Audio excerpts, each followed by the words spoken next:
Manipulation 101. And this ghost is hell-bent on getting his son to avenge him. Let's go ahead. Murder. Murder is most foul, as in the best it is, but this most foul strength is unnatural. Haste me to note that I, with wings as swift as meditation or the thoughts of love, may sweep to my revenge. I find the act, and very shouldst thou be then the fat weed that robs itself in ease on the left door. Wouldst thou not stir in this? Now Hamlet, here, 'tis given out, that sleeping in mine orchard, a serpent stung me, so the whole year of Denmark is by the forced process of my death. Rankly abused, but now thou noble youth, the serpent that did stay my father's life, now wears his crown. Oh, my prophetic soul, my uncle? So was he stung by a snake? No, he's using a metaphor, and an interesting one. The serpent conjures what image? What does it make you think of? The what? Treachery, deceit, manipulation, because it's a symbol that's the form that the devil took in Genesis, right? When it tricked Eve into taking the bite from the tree of knowledge. So the serpent is the perfect metaphor. But he wasn't stung by a serpent. That's all a metaphor for Claudius killing him. Ghosts, let's hear the story. I, that incestuous, that, what? Okay. Incestuous. That incestuous, that adulterate beast, with witchcraft of his wit, with traitorous gifts, or wicked wit and gifts that have the power to seduce one to shameful lusts that will my most seeming virtuous queen. O Hamlet, but a falling off was there, for me whose love was of that dignity, that it went hand in hand even with the vow I made to her near, and to decline upon a wretch whose natural gifts were poor to those of mine. But virtue, as it never will be moved through lewdness, poured it in the shape of heaven. So lust, though to a radiant angel link, will sate itself in a celestial bed and prey on garbage. Oh, this more but soft, methinks I sent from the morning air. Brief, let me be, sleeping with my orchard, my custom always at the afternoon. Upon my secure hour thy uncle stole, with juice of cursed Hagona in a vial, and in the porches of mine ears did pour the leprous distillment, whose effect holds such an enmity with the blood of man. That swift as quicksilver it courses through the natural gates and alleys of the body, and with a sudden vigor it doth possess and curd with eager droppings into milk. The thin and wholesome blood, so did it mine, and a most instant teeter barked about, most laser-like, with vile and loathsome crust all my smooth body. Thus was I, sleeping by a brother's hand, of life, a crown of queen, at once dispatched, cut off even in the blossoms of my sin. Puzzled. Puzzled, disappointed, unnelled, no reckoning made, but sent to my account. With all my imperfections in my head, oh horrible, most horrible. If thou hast nature in thee, bear it not.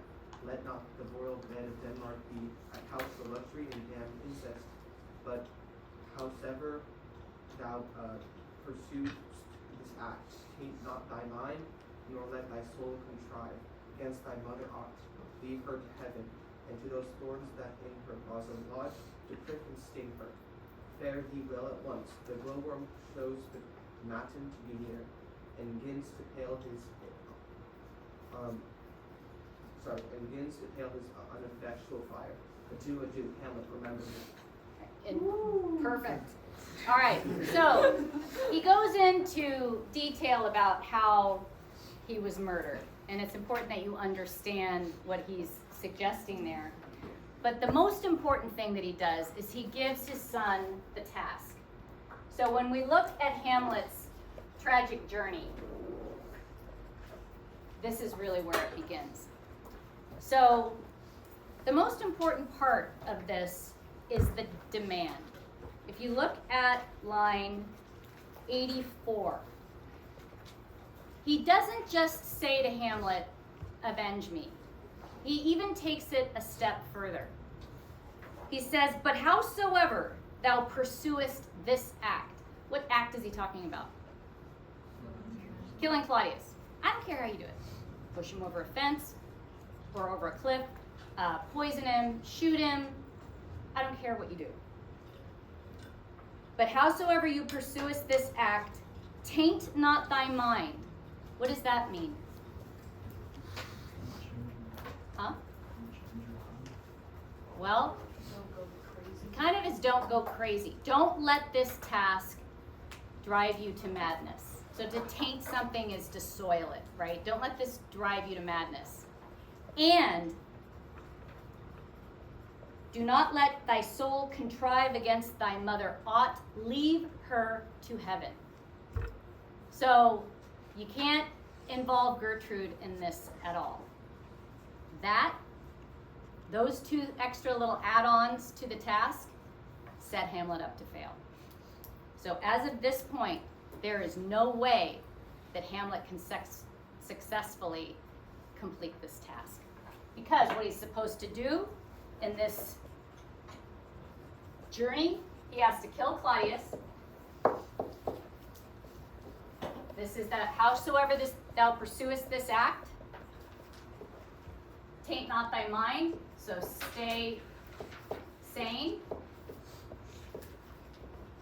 And let thy soul contrive against thy mother aught. Leave her to heaven. Leave mom out of it. This is the problem. He is so angry at Gertrude. And you're going to realize it as you study that soliloquy. He's more angry at Gertrude than he is at Claudius. Gertrude is the one that let him in. Gertrude is the one that disrespected his father. Gertrude is the one who robbed him of the crown. He's pissed. If he leaves his mother out of it, what's it going to do to his sanity? It's going to drive him to madness. He's too angry to let this bottle up. This, easy, maybe. Our Hamlet is not a soldier. So everything that he does from this point on is going to lead to his failure. What is the first decision he makes in pursuit of this?